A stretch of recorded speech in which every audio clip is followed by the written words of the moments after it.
Thanks for telling us. So welcome to my presentation on the impact of local heat extremes on the performance of dairy processors, dairy processing firms in Europe. This is joint work together with Juji Zhang from Wageningen University and Stefan Hirsch from Hohenheim University, Stuttgart in Germany.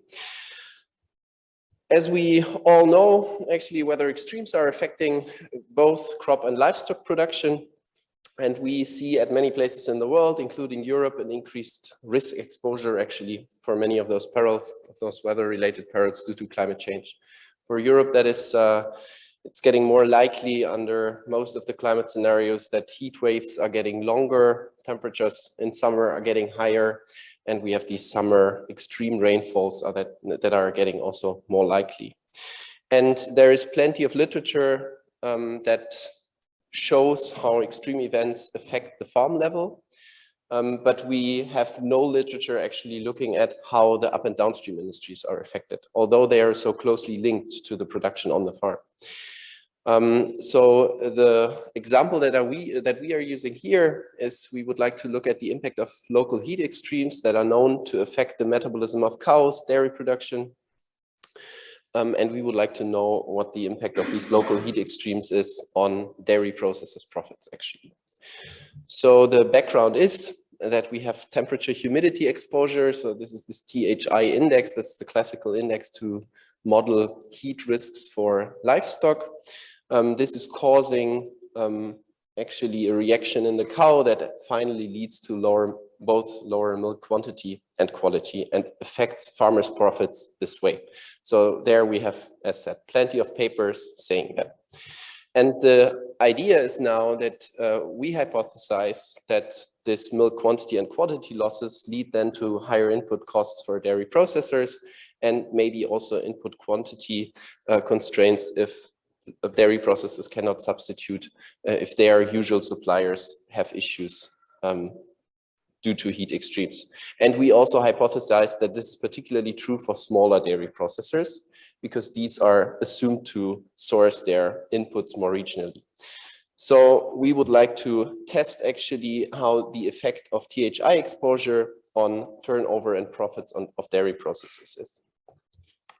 We do that based on a quite interesting data set, this Orbis database that covers over 4 million firms all over the world, covering many different sectors. And we basically subset this overall data set for European firms and for firms in the NACE category C1050, which is manufacturer of dairy products. So we only look at dairy producers in Europe from 2011 to 2019. That's the time window that is available in this database. And from that data set, we get turnover, return on equity, number of employees, and the spatial coordinates of the different dairy processes. And actually this spatial coordinates variable that is causing that we have this selection issue that some European countries are not covered. So we only have for some countries these spatial coordinates, and we need these to match the firm data with weather information. And that is why we had to drop a few countries from the sample. But I will later on in the outlook actually a strategy how to add further countries to this. So this is very much work in progress. This is not yet finished, but we have results already. Using the number of employees, we basically then classify the firm size based on the European Commission firm size classification into micro, small, medium, and large firms, and then test this weather impact, this heat impact for different subsamples. We match this firm economic information with as set temperature and humidity exposure, as the THI is basically the standard index for proxying heat stress. And we, for that, need air temperatures and humidity data at the firm's production location. We get that also from a European Commission database. That's basically a gridded database for temperature, humidity. They also include rainfall and other weather variables, but we actually here need temperature, humidity, and we match the exact location of the dairy processor with the weather data. And then on the right, you can see this pane of humidity against temperature, and then the color reflects the different THI levels. So if both is high temperature and humidity, we get these high THI exposure levels that lead to stress, heat stress in dairy cows. We then create a variable of THI exposure per year, which is basically the number of days exceeding certain thresholds that are known to be harmful or above which the exposure is known to be harmful to dairy cows. We test there 75, 80, and 85 as cutoff levels. Then we use this data to fill this model. On the left-hand side, we have the turnover of dairy processor I in year T, the locked turnover, and on the right-hand side, we have the THI exposure and two fixed effects, one for the dairy processor itself to control for time invariant characteristics, location characteristics, and also a year dummy, year fixed effects to control for everything systemically affecting all the dairy processes in Europe. So we control for, we really would like to look at these local variations, local heat extremes to get an identification of this effect. This is basically the standard procedure to make the THI or the weather exposure a shock, which is then random and exogenous, and we can causally interpret the effect of the weather shock on the production. Alternatively to the turnover, we also use the return on equity, but I will also in the outlook present a few other possible variables that we could include there. We cluster the error terms to account for spatial autocorrelation. That's always important in these studies, and that's basically pretty much the standard thing to estimate weather shocks. And this is actually what we get. So on the right, we have the return on equity estimates. On the left, we have the log turnover estimates. And this is basically the impact of one additional day exposure to THI of 75, 80, and 85. So we currently find no significant effects on the turnover, but we find actually a negative tendency at the higher THI level. So the hypothesis with the turnover was that basically through the lower supply of dairy in the region, dairy processors could sell less, and this would be basically then reflected in the turnover. And on the right-hand side, through increased material costs, they would actually have higher costs in general and lower profits. We cannot observe that. We see a tendency left, but it's not actually significant. We said before that we expect this to be particularly pronounced for small dairy processors, because the big dairy processors, they actually, if there is a local heat extreme at their production location, they actually, no one expects them to suffer. They can just substitute from other regions. So we subsample by size.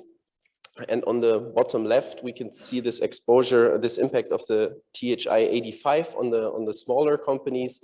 Still not significant, but we there can also see a tendency that particularly these smaller farms, the smaller dairy processors are affected by this.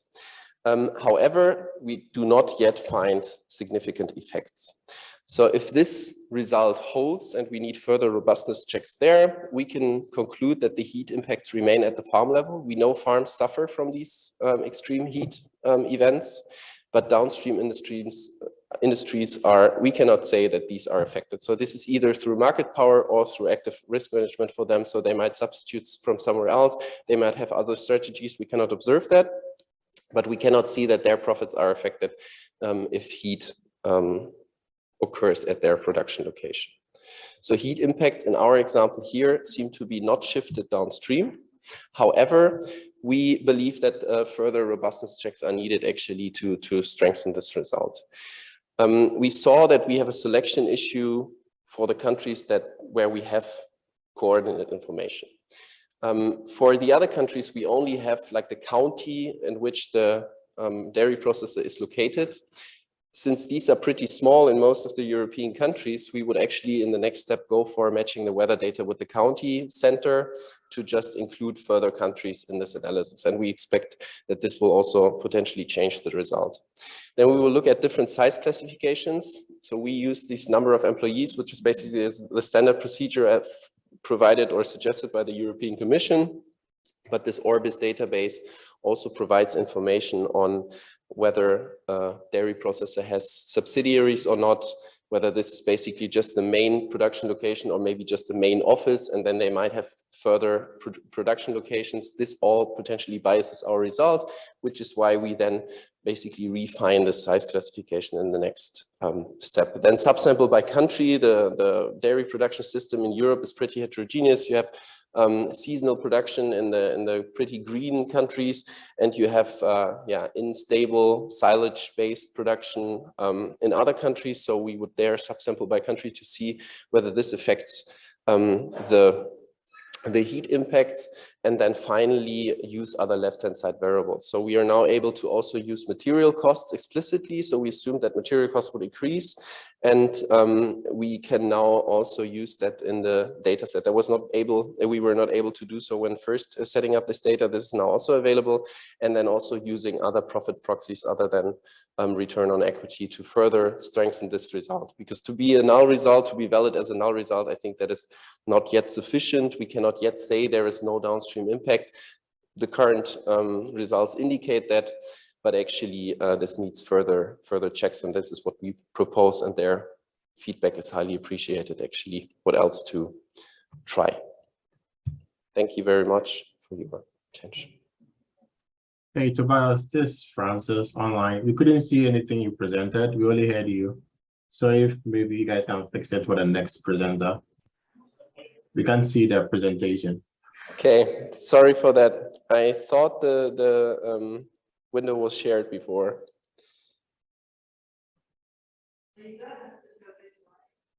Okay.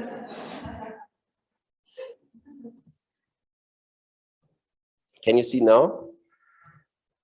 No. Yeah, we can see now. Yeah, sorry, that's just my question slide. So if you have any questions, I hope it was not too unclear just here. No, yeah, everything was clear. It would have been better with the slide though. Yeah, apologies. But I have no time to redo the presentation, so maybe then we have, yeah.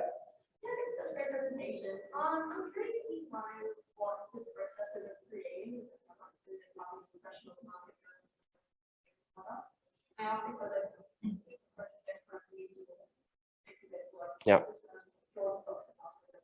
Yeah. So for the online audience, that the question was whether we know what the dairy processors' main products are, and unfortunately not. So we would also like to know whether they produce rather cheese than whole milk, but we don't know that. There is a variable in the data set that says something about the main products, but that is very limited. So then we get again the subsampling for some countries where this information is available, but we cannot say. So that is clearly something that we need to zoom into afterwards. But our motivation is actually there is no research currently looking at up and downstream industries for heat impacts. So that's the best, I think, what we can do here, and then further zoom in if we have the information. Yeah. I have a question about the THI. So you restrict the THI to be the neighboring company, or actually you say I post form and the car. I don't know exactly how big the area. Let me say, the different question is, there will be the price impact, right? The form will adapt the weather by buying from other areas, right? If the price is not significantly affected. Yeah. So, I mean, yeah. Yeah. So two questions. The first one where we exactly measure the weather, and I think that was that the question? Where we measure the THI, where the I was? The I is firm, so we don't know where the farms are located that basically ship to the dairy processors. So we take the dairy processors location and assume that this is representative for their supplying farms. And we also assume that this is particularly the case for smaller dairy processors. And the small ones have something like 10 to 50 employees. So these are really small dairy processors. And we assume that these then source locally. And very often in Europe, you also have this, that there is a regional brand created from these small dairy processors. So they cannot basically, answering your second question, source from other regions. And then you also have this argumentation that basically the price might be homogeneous, but you have the production costs that are considerable for milk. So I fully agree that this might create an opportunity for a dairy processor to manage this risk at least partly away. And we also see that no significant effect. So this could be actually the case, but I think we can hypothesize that we still see an effect. So it's still valid to test. first one is, I don't know how it goes for European countries, but the US, you have the milk trucks, right? Milk trucks travel, transport milk from local to farm to the city or to the processing plant. Yeah. So that creates some spatial difference between the processing plant. Clearly. So the best would be if we have something like a land use map where the locations of the farm are, and exactly know which farms are attached to this dairy processor, and then only measure the weather at these farms and then create an aggregated weather variable. But we don't have this information, obviously. But you can do something better. I mean, you can say milk transport is what 50 miles. You can measure the other nearby areas. So that's, yeah, you could do that, but actually you assume that basically the dairy processor's optimal location is somewhere in the middle of all these farms, right? So I can measure it 50 kilometers away, but then I basically assume that this optimization of the location was not perfect before. So yeah. We have actually another question just behind you. If the future market form can use that to catch the price, right? Yeah. Yeah, thanks. You said that the producers, that they are suffering. Do you know like how much their milk production is increasing?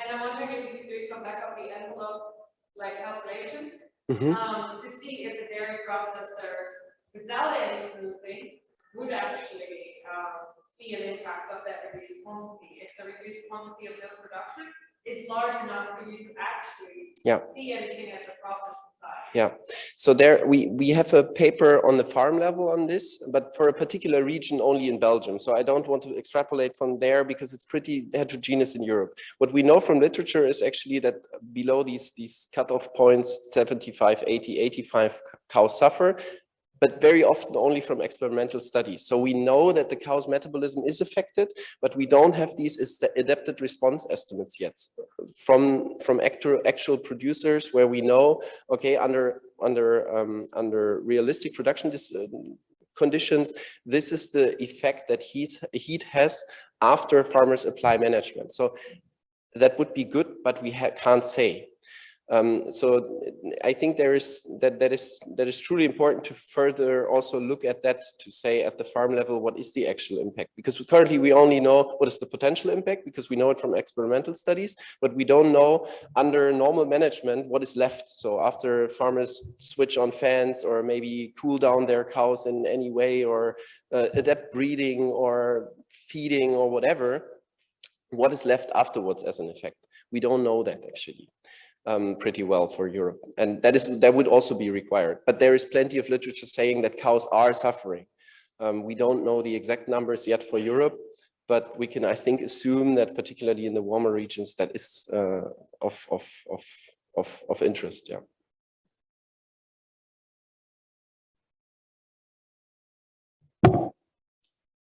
Okay. Thank you very much.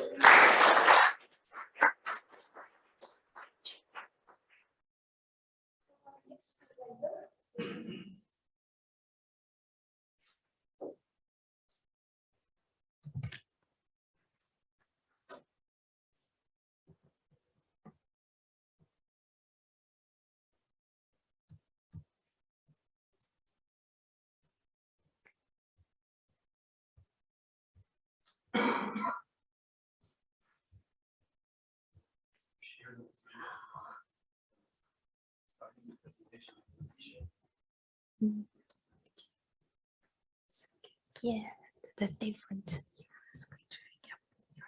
But they are different.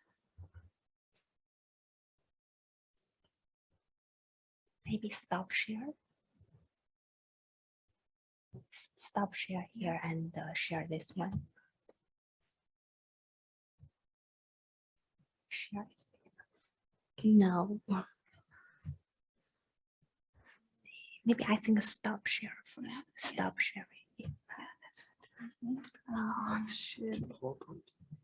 Yeah. Second. The audience here can see you have to put the presentation in PowerPoint.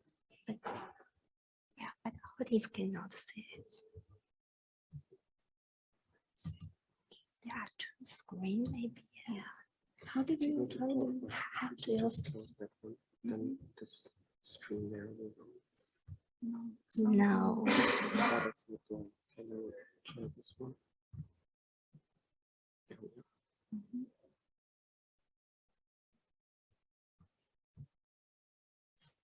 Oh, I think now yeah. to share it. So we share it again. Maybe share, yeah. And then this one, yeah. Share. Control L, okay. It doesn't work. Maybe I can, yeah, press it. Okay, yeah, okay. Okay, thank you for the patience. Okay. Hello, everyone. Today I will present a paper entitled Parametric Estimation of Stochastic Production Functions with Linear Equality Constraint. This is a joint work with Dr. Sujit Ghosh and Dr. Roderick Rahusis.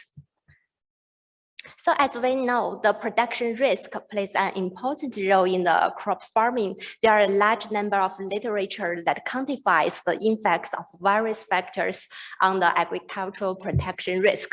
The examples include the studies that examine how production risk is influenced by the technology innovation, the agricultural practices, crop varieties, climate change, and many other factors.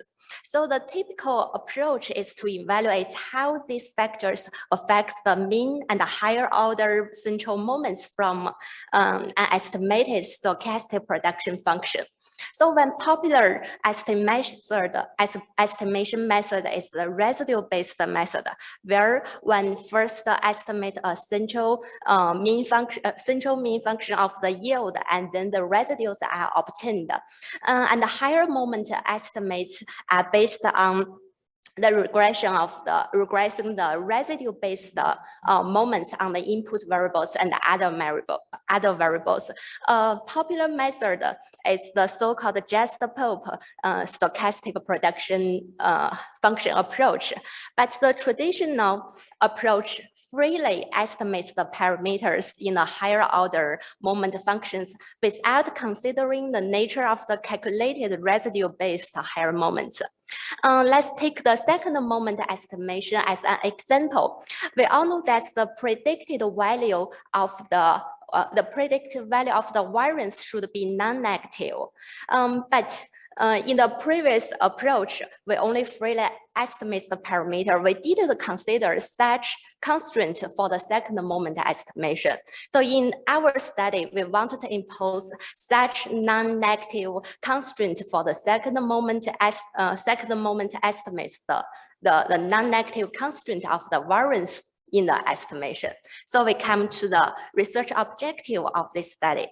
So we want to develop the parametric moment-based estimation methods for the production risk analysis that consider the linear equality constraints in the higher moment functions, just as I mentioned before, the non-negative constraint for the variance, the second moment estimation. We build on a frequentist and a Bayesian estimation framework that are called the equality constraint least square, ICLS, and a Bayesian equality constraint least square, BICLS.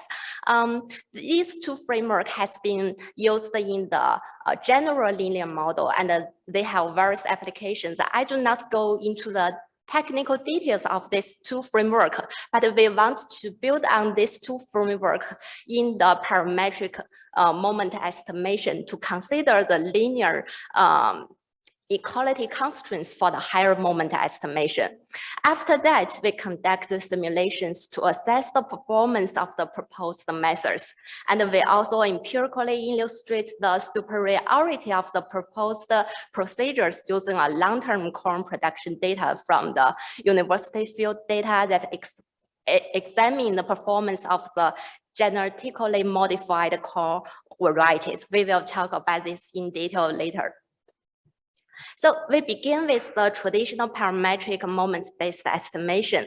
The equation 1 and 2, they describe the moments of the yield distribution, and they are assumed to be the parametric linear function of the independent variables.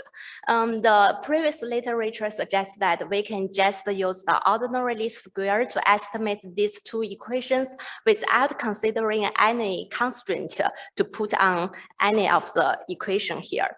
But indeed, let's look at the second moment estimation. As I just mentioned, the expected value of the predicted variance should be greater than 0 or equal to 0, but we do not impose this constraint in the estimation for the second moment estimation. Under the unconstrained OLS, there is a positive probability that the predicted variance can be negative.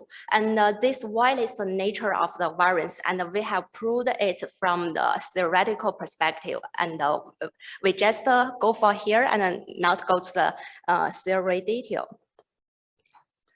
And to examine the performance of our methods, we first generate the data from the following linear model with the arbitrary skewness and the excessive kurtosis.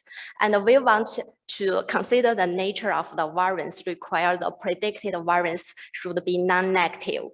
And we compare 3 strategies for the second moment estimation. One is the unconstrained OLS, the second one is the ICLS, and the constraint, the non-negative constraint. And the third one is the BICLS and the non-negative constraint. Okay, we show some results here. First, we want to use the mean squared areas, MSE, and also the variance of the estimated parameter to compare the performance under different estimation strategy. Here, the relative efficiency ratio, that means the mean squared area, MSE, and the variance are normalized to the OLS. So the value of the efficiency ratios smaller than 1, that means the superiority of the proposed methods. Let's look across this table. We can see all the efficiency ratios are smaller than 1. That means our ICLS and BICLS methods generates smaller mean squared area and smaller variance compared to the OLS. And after the simulation analysis, we also use the field experimental data to do some empirical illustration about the performance of different methods. The data is from the field experiment based on collected by the researchers in the University of Wisconsin. The primary purpose of these trials was to examine the corn yield performance of different genetic modified varieties. But in our case, we just make it simpler. We focus on the production risk of 2 kinds of genetic modified varieties and also a continuous planting density variable. The 2 kinds of varieties, one is the ECB, is single trait variety. It has resistance to 1 kind of insect pest. The second one is the ECB-CRWGT. It has resistance to 2 kinds of insect pest, and also it has glossophyte tolerance. We choose these 2 kinds of variety because they account for the 2 largest proportion in our sample, and they are very popular in the real world application.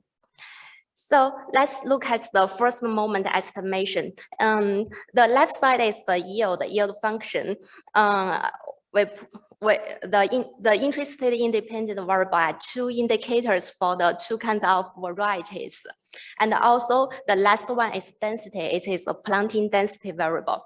And from the first moment estimation, we can get the residues. And then we come to the higher moment estimation.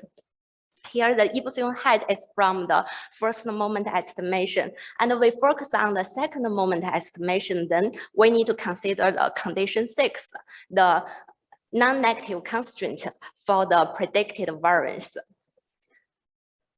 So we have 4 steps in this illustration. The first one, we just use the OLS to get the residues from the first moment estimation. And then the second step, we still use the OLS to estimate the second moment estimation. And for the third step, we use our proposed ICLS and the BICLS methods to estimate the second moment estimation by considering the condition in 6, the non-negative constraint. And after that, the last step, we compare the performance of all these 4 estimation methods. Okay, let's go to the results. This table just shows the estimated responses of the corn yield mean and the variance on the GM varieties and the planting density. The first column labeled as mean, it is from the first moment estimation. And on the right side, the right 3 column labeled as variance are for the second moment estimation and the 3 different estimation methods. We just summarize the results from here. We can know the two variety and also the higher planting density will increase the mean yield, but decrease the variance of the yield. It can reduce some risk. These results have been discussed in the previous literature, and we do not focus on the results analysis. Our focus is to compare the performance of different methods. So we focus on the right 3 columns labeled variance. We first compare the ICLS and OLS. We look at the magnitude of the estimated coefficients. We can see the ICLS generates the exactly same magnitude of the coefficients compared to the OLS. And also we look at the BICLS. We still look at the magnitude of the coefficients. We know after controlling the constraints, the BICLS generates very close magnitude of the coefficients compared to the OLS. After compare the magnitude of the coefficients, we also look at the standard areas in the parishes. We can observe both the BCLS and the ICLS generate much smaller standard areas compared with the OLS when we do not consider any constraint. So from this empirical illustration, we just want to show that in this example, the ICLS and the BICLS, they consider the non-negative constraint of the variance and they generate the much smaller standard area. So the estimates should be more efficient than the traditional OLS, and also they consider the constraint. So, and for now we come to the summary. So in this study, we just propose the 2 parametric constraint least squares approaches. They can add to the econometric tools when we estimate the stochastic production function for the production risk analysis. And imposing the equality constraints can better characterize the nature of the higher moments, for example, the non-negative variance characteristics. And our simulation results show that our proposed methods perform much better because the unconstrained moment-based methods can generate lower mean squared areas, lower variance, and lower standard areas for the parameter estimates. And also the last superiority of the proposed methods are empirically illustrated using a long-term crop production data set. And although there are many benefits of our proposed methods, and also there are some issues that we need to consider in the future study. The first one is in the current study focus on the second moment estimation because the constraint is very direct and intuitive. And we can know for the third moment estimation, there is no constraint. But for the fourth moment estimation, there are indeed some inequality constraints and they are different from the second moment estimation. So we will consider this constraint in the future study. And for the second point, our current analysis based on the field trials data. And we also want to expand our methods to do some analysis based on the non-field trial data. We want to see whether our proposed methods are still better than the unconstrained OLS methods. And the last one is, in many cases, the input variables are endogenous in the agricultural field. So how to apply our methods to address the endogeneity issue is a very important question from our perspective. So in the future, we want to try to know how we can use the proposed methods to solve the endogeneity issue in the production risk analysis. So that's what we have in the current stage. The research is still in progress. If you have any questions or comments, they are very welcome. Thank you. Yeah, thank you very much for that very interesting presentation. So what you find is that the estimates are pretty close to the OLS estimates, but this is standard errors, right? Yeah. What I would assume is that the estimate is getting more and more different the closer your actual residual observations are to zero, right? If you constrain, that we use the constraint model because you actually say, okay, the variance must be positive. We don't observe anything lower than zero, but we know also from other studies that you don't need a truncated model for yield, for example, if all your yield observations are quite high. But if you have a lot of observations close to zero, then there is a pretty or significant difference actually between the estimates.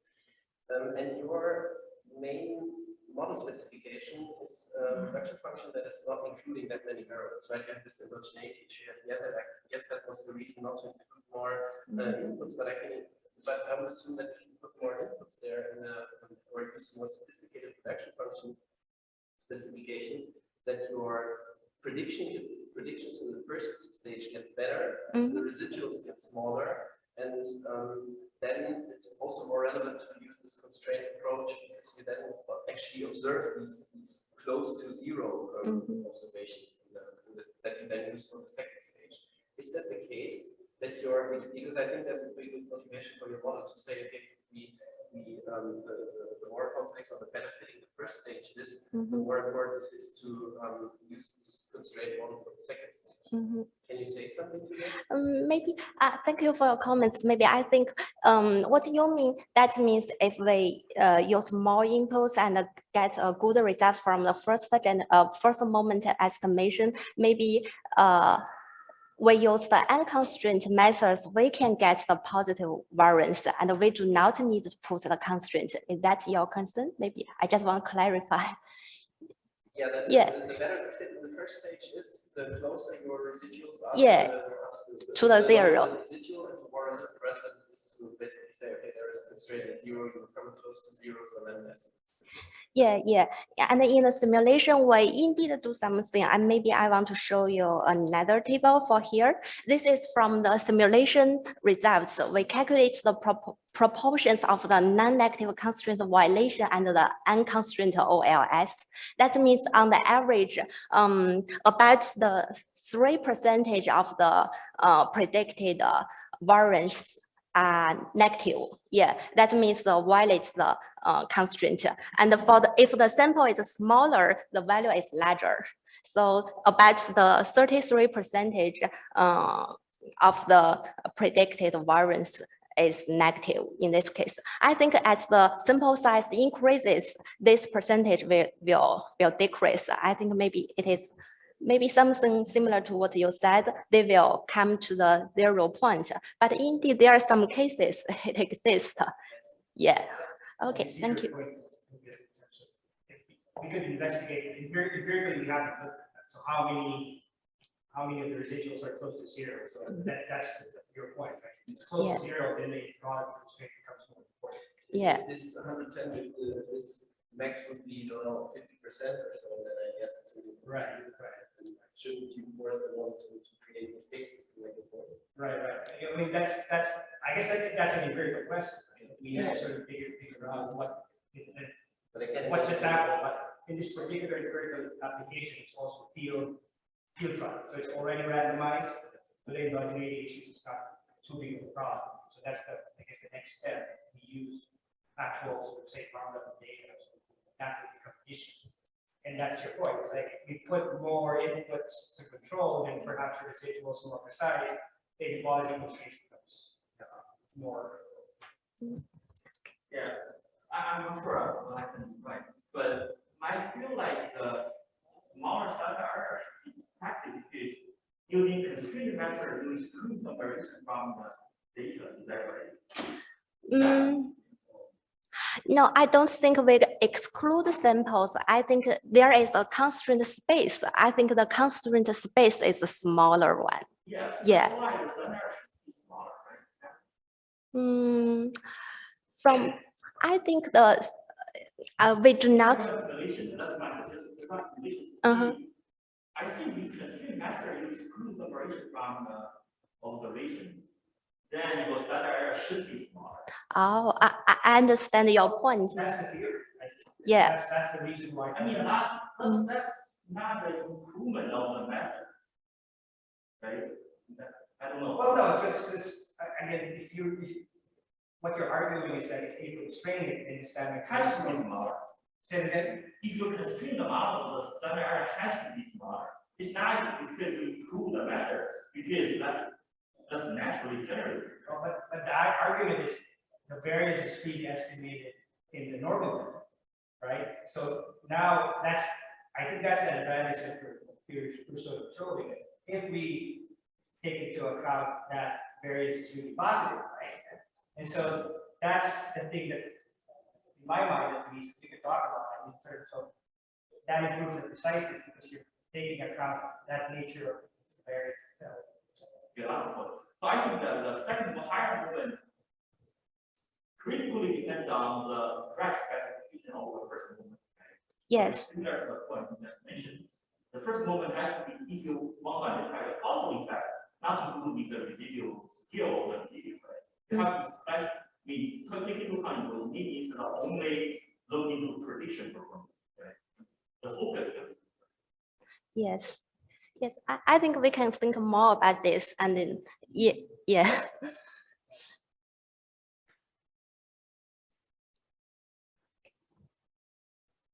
Thank you.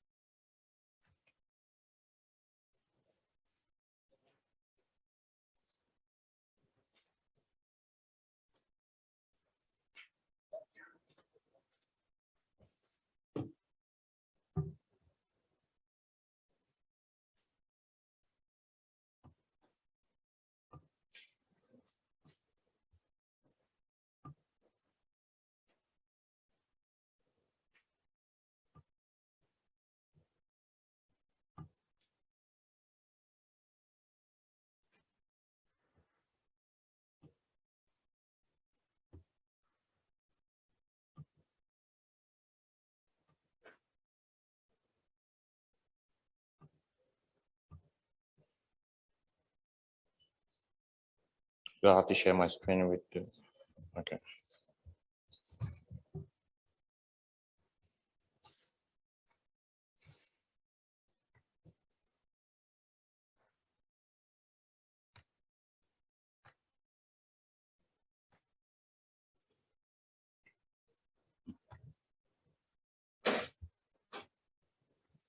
All right, thank you so much.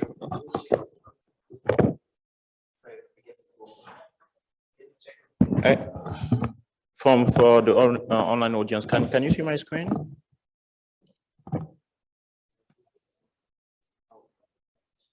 No, we can't see your screen. You only see the PowerPoint.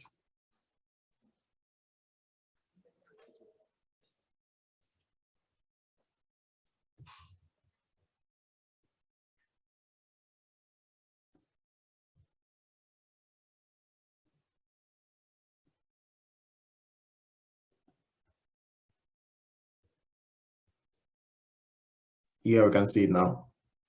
All right, thank you. All right, thank you so much, and welcome to my presentation. So my name is Francis Kemeze, and I work for the African Development Bank.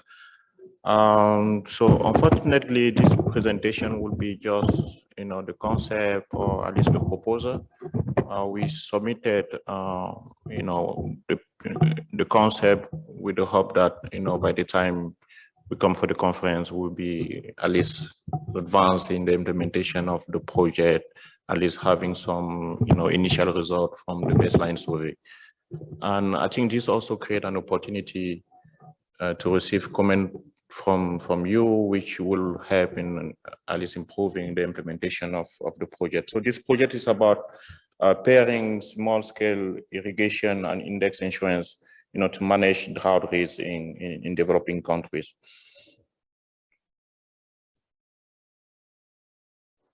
So the idea of the proposal comes from the fact that as but it's not moving on my screen now.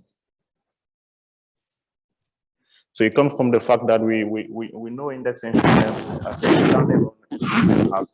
not fully, succeeded in managing or addressing, the issues of climate event in most developing countries. And most of the farmers, even after adopting insurance during the pilot phase, will, stop, using it as far as the pilot phase ended.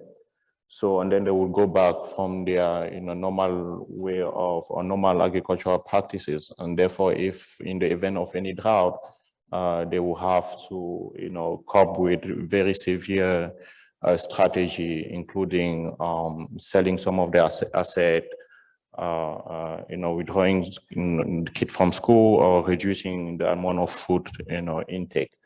So, so our proposal is, and then I know there's an advanced, consideration in how to redesign the insurance so that at least it could serve its purpose, by example, combining it with other financial or non-financial instrument.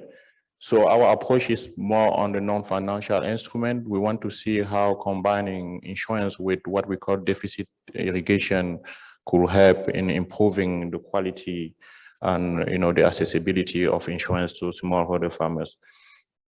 So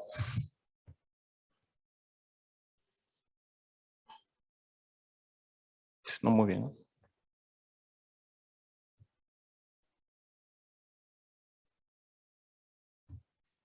Okay.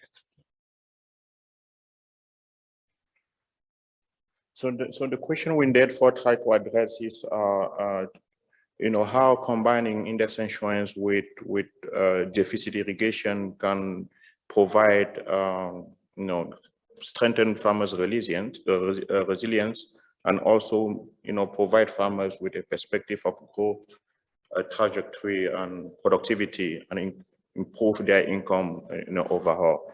And also, we want to see whether this, intervention or the combined insurance with deficit irrigation actually is in terms of implementation, whether it is, commercially viable for the insurance provider as well as for, the dam authority.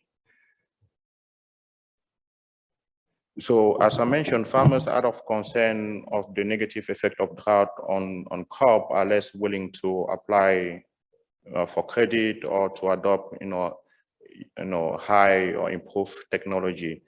And lenders as well are not willing to provide, credit to farmers, and because they know in the event of drought, there's going to be a widespread default, even if in most years farmers can easily pay back their loan. So therefore, drought, if not properly addressed, will continue to pull farmers into or further keep them in poverty trap. So we want to take advantage on how most of the insurance products are designed in developing countries. We know the issues of basic risk, and we know basic risk is more severe when it's looking at, almost all type of risk. But if we design it to focus more on severe occurrence of drought, then it's likely to reduce basic risk. So that's the main advantage we want to take for. So in the case of insurance, irrigation here is what we call mostly deficit irrigation. These are run-off catchment through a small reservoir that can be used to offset the shortage of rainfall when it comes. So in Ghana, for example, the government has set up initiative to construct small-scale irrigation in most of the most of the community, and we want to take advantage of this small-scale runoff facility to study how, because we know also this small-scale facility are vulnerable to severe drought because the water from the reservoir are mostly rainfall. So if it doesn't rain that much, there will not be enough water in the reservoir to use for irrigation. So therefore, if the drought is severe, then the insurance and the irrigation become also vulnerable because first water will become more competitive or not enough actually to be used for irrigation. In that case, then the insurance deck could be playing. So we want in first stage irrigation to offset shortage of rainfall, but we also know if the drought is severe, then irrigation will not be sufficient. And then it's where we want insurance to now take that part of the risk. So we have a number of studies conducted in Africa that really shows that using supplementary irrigation could be a good approach to help farmers improve their productivity. We have in some of the experimental study, supplementary irrigation improving productivity up to 80%. And this is the application of water only during raining season. So we are talking about, that's why we call supplemental. So you come to supplement what rainfall has provided. So therefore the study is to understand whether this is actually feasible and whether it's commercially viable. So that's the key question we want to address in the study. So as we mentioned, neither drought index insurance nor supplementary irrigation can fully or comprehensively address the vulnerability of farmers against drought risk on their own.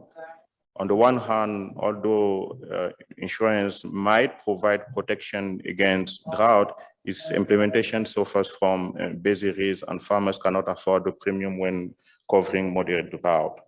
On the other hand, supplementary irrigation has the capacity to bridge moderate drought. However, it's less effective in addressing severe drought as severe drought reduce even in the water available for supplementary irrigation. So farmers' vulnerability to drought might then be best managed when the complementarity of these two instruments are adequately leveraged. So effective bonding of these two instruments will permit to restructure the design of insurance to focus more on severe drought, as moderate drought will be taken care of by the irrigation.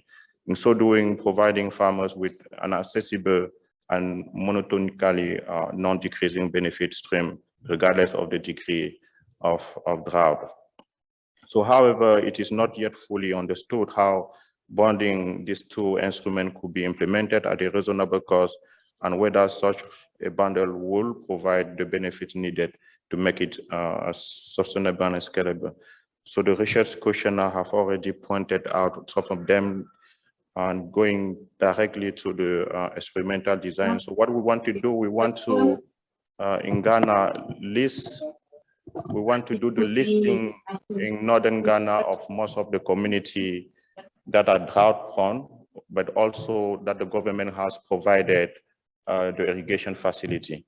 So from this list, we are going to, randomly select 180 village and divided this, by 3, 60 for control group, 60 for the first treatment. And the first treatment, what we'll be doing is just to provide incentive for the use of irrigation. So currently farmers will prefer to use, the water collected during rain season for their dry season farming.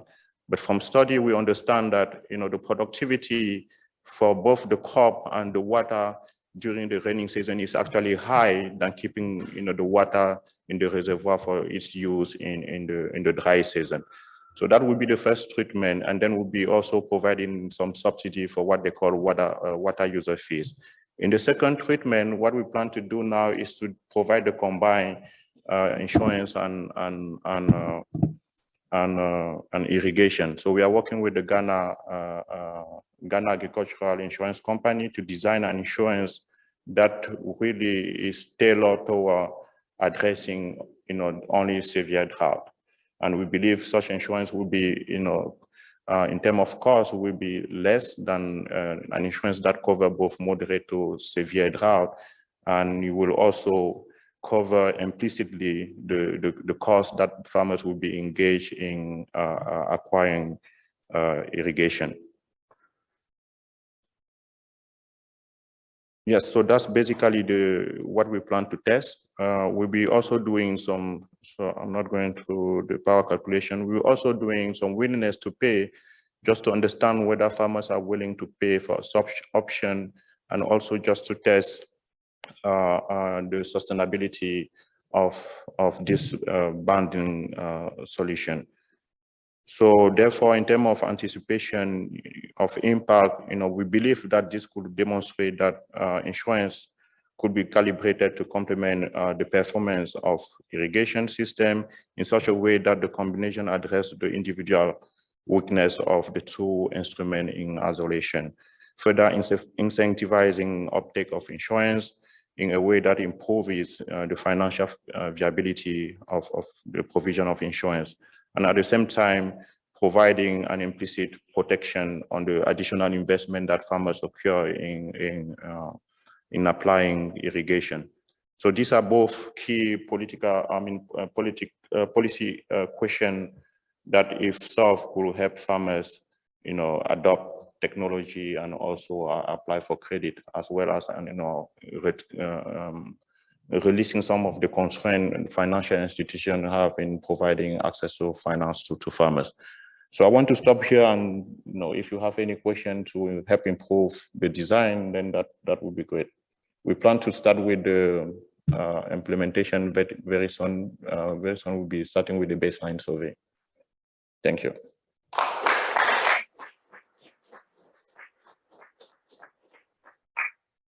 Yes.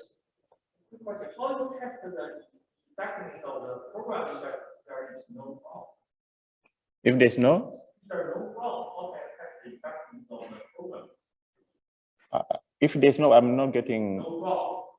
You said, well, the program is new with the drought, right? The drought?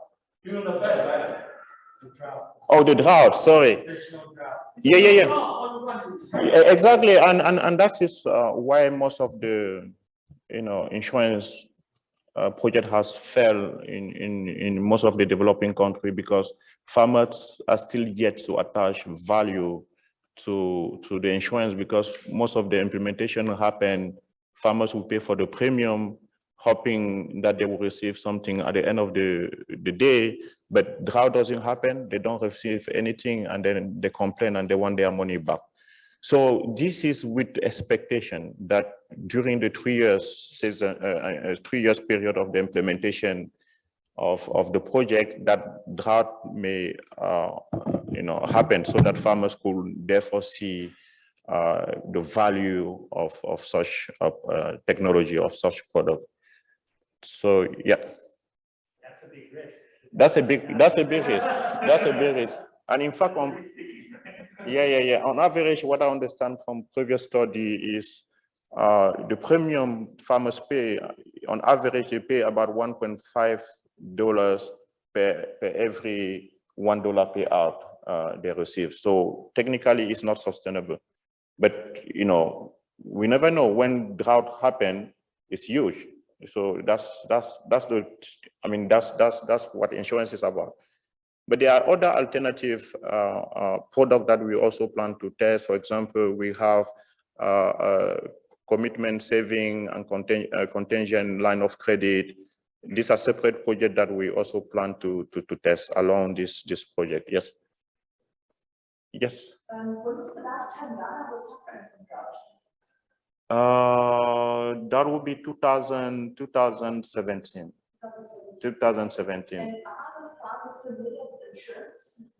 There have been some outreach to an information campaign to inform, and they have quite a number of projects in Ghana about index insurance. Some of them are familiar already. And then there's a company in Ghana called Ghana Agricultural Insurance Program, which purpose is actually to provide insurance to farmers, and they are doing so. Yes, but on the large scale, smallholder farmers, it's still difficult to sell insurance to them on an individual basis. But again, through value chain, or through financial institution, GAB is still providing such services. Yes. So I wonder how we will manage this sort of behavioral mechanism that people want their insurance policy to pay out often. And if you're bundling the irrigation, let's say, it's only paying out in more severe drought use, then it will reduce the frequency or the probability that the product is paying out. If farmers are kind of, paying too much attention to does the product pay out, then they will receive less value coming out of this product. On top of that, it might make the basis risk problem more severe because now insurance is paying out less frequently, lower chances of the product, making payments, so also higher chances of the product actually missing a year that it should have been paying out and making basis risk more kind of exacerbating the problem. I'm not saying that insurance, should cover moderate events that cover irrigation, but from a behavioral point of view or from kind of the decision-making perspective and take a point of view, I'm just wondering how you will manage that challenge. Yeah, that's a key and relevant question. So I believe, with the use of irrigation, supplementary irrigation, because the concern of the farmers is usually when they feel they have some drought or they have low harvest, and then the insurance company is not paying out. So if the insurance is actually providing enough water, and then it could reduce a bit that need of, seeking for payout when they have had good harvest. So, and we also believe, if the insurance is just to gather for severe drought, then the cost of it would be minimal. That will actually, kind of incentivize farmers to request for a payout. Yeah, but that's a good question, that we probably will consider as we go along. Yes. Would you say that for every euro they get, for every dollar they get out, what is the lowest? On average, from $1.5, per every one premium for every $1 payout. That seems a substantial loading. Yeah. How are these farmers really risk averse then to buy this? Just speaking of standard, Well, that's why they're not buying it. So that's the result of it. It's just this thing is just too low, just too expensive. They would require, only speaking of the expected utility, require a substantial risk aversion. Yeah. So it might be for them totally rational not to buy it because it's just too low. Yeah. Would that be the reason making them? Yeah, that's one reason. Will never get the buy this because it's just too expensive. Yeah, and that's why I think the approach now is to at least not sell insurance as an individual product, but to combine it. Because for farmers who actually experience drought, and then in terms of looking at the premium against the payout is actually huge, right? So this is mainly because most of the time, the event of drought doesn't really happen. And therefore they have been paying premium without receiving any payout. But if there's only one payout, it actually help in compensating most of the premium that they have paid so far, right? Okay, but this should be then also reflected in premium, then it might be just mispricing. It's called Yeah. Bundle it with the irrigation or whatever, but you will never see this effect because you never reach levels where this attractive to farmers, whether it's good or not. Yeah, we will see. Of course, one of the treatment is just, providing irrigation. Maybe that at the end of the day would be the best option. But yeah, we'll see. Yes. I think what you mentioned was, are there like subsidies for the premium the way we have here in the US? And if no, do you think adding maybe an option of if the premiums are subsidized, would there be more way to participate in the insurance? So what we plan to have two rounds of treatment. We start with subsidy, 100% subsidy, both from the water users fees and the premium. But in the following year, we will have it on half. But again, experience have shown that, after you remove the subsidy, farmers are no more interested in subscribing for the insurance. So we hope with this combination, and given the fact that the cost of the insurance will be lower, even after the project, maybe they will see a need to, continuing with the product. But of course, as I mentioned, in case everything roll out perfectly, there's no drought, we pretty much will, just repeating what has happened before, where farmers will stop using because they really don't see the value of paying every year for a premium and they haven't received any payout. Yeah. Hey, Francis. Hey, hi, Francis. Yeah, so I guess the index product is gonna be based off of some weather variable, right? Can you repeat the question? I said the index product that you guys would design is gonna be based off of some weather variable. Weather variable? No, it will be on weather. Yeah, weather. It You're will be going on to use rainfall, yeah. Yeah, so I mean, you might want to consider maybe using some area yield variables as well, because the main thing would be if farmers are not able to collect, then it's to further dampen their aversion not to take out insurance.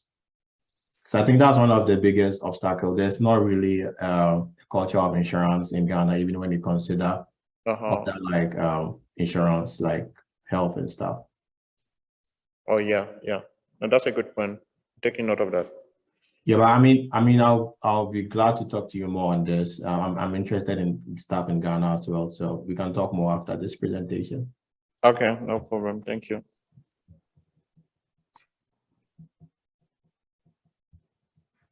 Good. Thank you.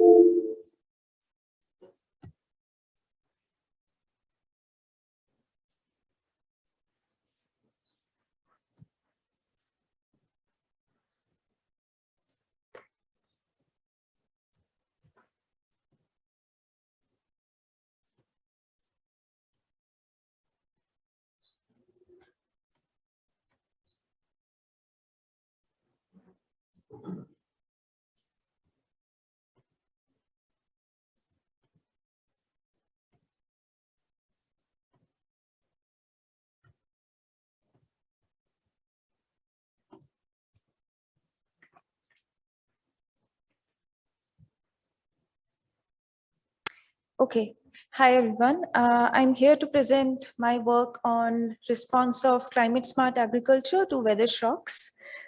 This work is an ongoing collaboration between Wageningen University and CJR Institute called as CET, which I'm part of. So we have seen headlines like this coming out from South Asia this year in particular. So South Asia was exposed to an extreme form of heat event where temperatures, land surface temperatures reached up to 60 degrees in certain regions. This kind of weather shocks obviously have impacts on all kinds of sectors, agriculture in particular. Climate smart agriculture has been in the literature positioned as a feasible solution to such weather shocks. In fact, IPCC AR6 claims CSA to be one of the most important productivity and mitigation strategies for smallholders. So with this background, what we want to do in this study is basically explore three research questions. The first one is how climate smart agricultural farms respond to weather shocks. In particular, we are interested in the heat stress and drought events. We also want to study how does different management bundles or different levels of CSA affect these responses. And our third question is if these responses differ across different kinds of growing seasons, like summer crops versus winter crops. So a literature review on this topic tells us that there have been a lot of papers published which say that there is indeed a negative effect of crop production, productivity, quality to heat stress and drought, but most of such evidence is coming from developed countries. Data scarcity is a big problem in developing countries. For example, the scale of data, the length of data collection period, the quality of the data is an issue. And even when such kind of, production data is collected, management data is often overlooked. So, there is limited evidence on how management responds to weather shocks because we don't have this kind of data. And fourth point from the literature review coming on this topic is that technology bundles are rarely studied. So many papers focus on, for example, one particular intervention, for example, irrigation versus non-irrigation, but they don't look at the bundles of technology. So what we have here, we have been implementing the CSA project in India for almost 7 years now. This is a partnership between CGIAR and ITC Limited, which is one of the biggest agribusiness firm in India, where we are implementing a range of adaptation measures across multiple dimensions. For example, we are focusing on seeds, nutrient management, improved water management. We have a separate module on how to improve the adaptive capacity and knowledge of the farmers. And also we do focus on weather smart interventions. So based on these interventions level and based on the adaptive capacity of the farms, we have categorized 3 kinds of farms. First is the super champion farmers, which are basically large landholders. They are the informal leaders of their location. They have the most number of interventions in their farms, followed by champion farmers and the CSA farmers. One important thing to note here in the common intervention across all 3 types of farms is improved seed, which will become important later on. So this study is focused on 2 states of India, which is Rajasthan and Madhya Pradesh. These are very arid and semi-arid areas of India where in summers 45 degrees temperature is very common. In winters, the temperature reaches up to 20 degrees. So our farm locations are based on these 2 states. We collect information on not just farm production levels, productivity, but also different management interventions. And the weather data, we use 2 weather sources. One is ERA5, which is the reanalysis data, and the other one is the IMD data, which is the Indian Met Department. So this is our research design. So what we do here is basically use fixed effects regression model to causally link exogenous weather shocks with crop productivity. We use a restricted cubic splines design because we believe this helps in capturing the non-linear, not only the non-linear responses of crop yield, but also helps in capturing the intraday temperature variations, which are very, very important in some of these regions. We used fixed effects across farms to control for time invariant factors, like for example, soil quality. We control for precipitation because of thermal exposure or exposure to heat stress is often related to precipitation. We include a quadratic time effect to control for technology, and we basically use block bootstrapping to control for spatial dependence within 1 year. So this is what our results look like. We find no significant effect of heat stress on crops.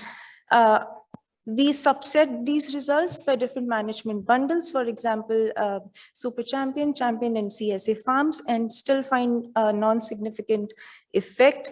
We do a number of robustness checks, for example, different model specifications and different weather data, and our results remain consistent. And we also find similar results for both summer and winter season. So if you see here, these are the results for soybean crop. Here I have showed 6 different kinds of model specifications where we use different forms of how we divide temperature. For example, we use an equal knots specification, which divides the temperature histogram equally. We use a quantile specification, and we also use a simple 5-degree interval method. So in all these graphs, you see there is no significant trend or significant impact of heat stress on crop yields. Just to explain a bit further, in the x-axis, basically what you see is the temperature from 10 to 50 degrees. On the y-axis is the response of yield. So this graph basically shows you the marginal effect of hourly temperature on crop yield. For soybean, our sample size was around 4,000 farms.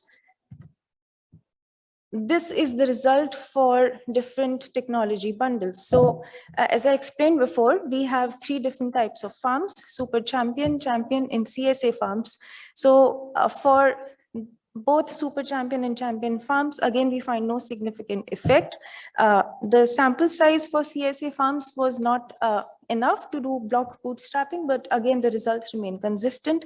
No clear signal of heat stress affecting farms in these locations. These are the results for wheat crop. I have only shown 1 model specification here, but we have tried different knot locations and different model specifications, and the results remain consistent. So we also, as I explained further, we do a number of robustness checks. The first one was using different kind of models. This one is using different kind of weather data. So we use ERA 5 and Indian Met Department. And although there is a difference between how the temperature histogram looks like between 2 weather data sources, but again, this does not impact our results. For both management subsets and also for summer versus the winter crop. So what do these results show? They help us in understanding basically the risk reducing effects of CSA. They have important implications on risk management policies. For example, if CSA or climate smart agriculture indeed reduces risk, then maybe just an example of how it can affect the policy. So insurance premiums can then be more aligned with farm level risk. We also looked at what can cause this non-significance. So we looked at the type of seeds, the improved seeds which are being implemented in these farms, and both type of seed varieties for both soybean and wheat are heat tolerant. And we collected like a lot of evidence from the literature, and a lot of papers show that specifically these 2 varieties are resistant to extreme heat levels. Although there are a few papers which show some negative impact of yield after 40 degrees, but then again, these are lab experiments and not conducted with any kind of management interventions. So with this work, what we how we want to go ahead is basically replicate this analysis with county yields, because we don't have control farms in our data, and this causes a self-selection problem. So what we are going to do next is going to repeat this entire analysis on county yields, and if we do find some effect of heat using county yields, that would show that the CSA farms are actually more resistant or more resilient to heat stress. We also want to replicate this entire analysis for drought, because heat stress doesn't operate in isolation. Generally, heat is correlated with rainfall in a very complicated manner. So we are going to use a number of more advanced indicators like soil moisture, evapotranspirative indicators, to see if there is an effect there. And the next step for the project from all this exercise has been to how to improve the data collection design. For example, in the next phase, we want to include RCTs for different types of management combinations, and also include control farms to actually see if CSA and non-CSA farms show any difference in their resilience level for heat stress. So that is it. Thank you for your time and attention.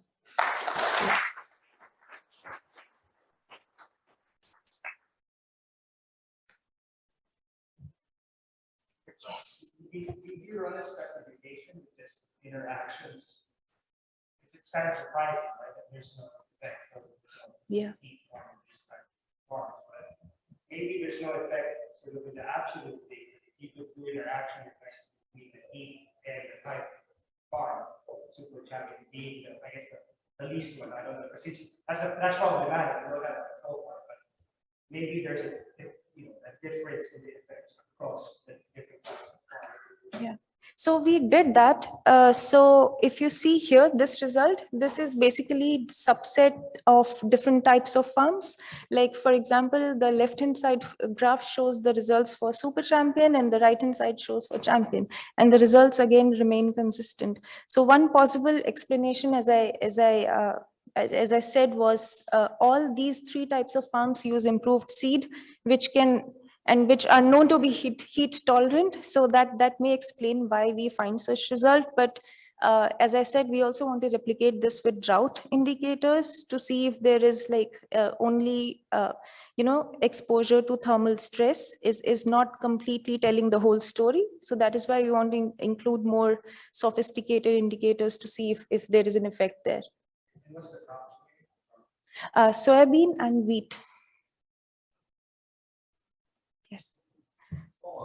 Those point, I think worth investigating is to try to create a solution based off an simpler. Yeah. Yeah. So It's surprising a little bit, like yeah. It is Yeah. So the method that we use using restricted cubic splines, basically what we are doing is it's a similar concept like degree days. Yeah. So yeah. Yeah. So it basically sums the exposure of hourly temperature at each 1 degree interval. So yeah.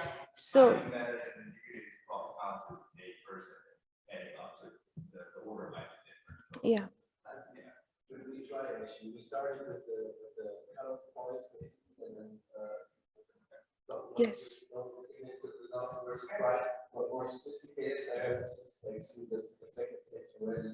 But yeah, the story is basically Or the other thing is maybe in your sample, are there years with extreme events? And just see if there's a drought year, see whether that will show up here, to what extent a particular technology bundle reduces the loss that's from that.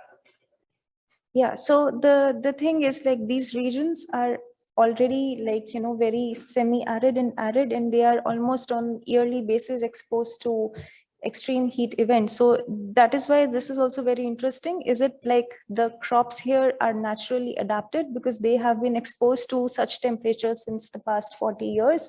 Or is it something that we observe is an effect of this particular project? And that is why like replicating this analysis with county yields will give us more a complete picture, a better picture, basically, to compare what we find there and what we have here. just to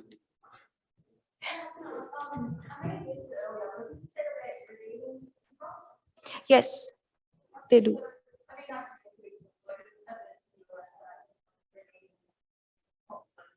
Yeah.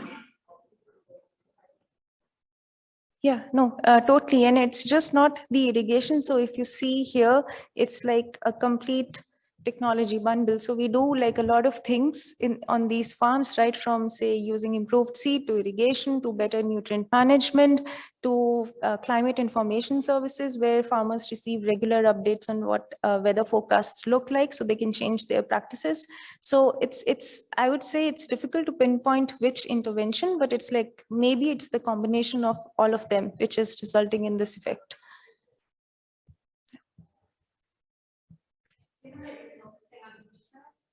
I'm wondering if you could get additional bonus of the package or maybe driving your results by looking at cost-based approximation, whereby you isolate out some technologies or practices potentially. I don't don't know if each of these, package components, could be varied in these process-based by this models, but that might be a way Yeah. to get. Yeah, so that is why like we plan on RCTs in the next phase, which would, I think, really help us a lot in understanding.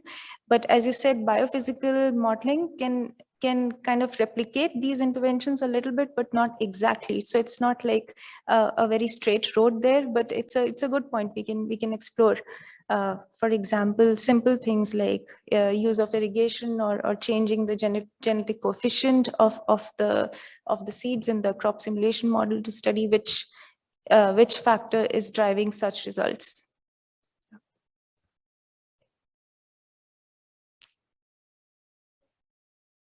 Okay then, thank you so much. And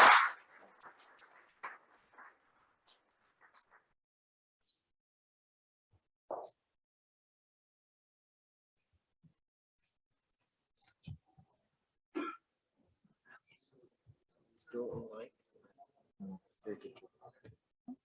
is everyone?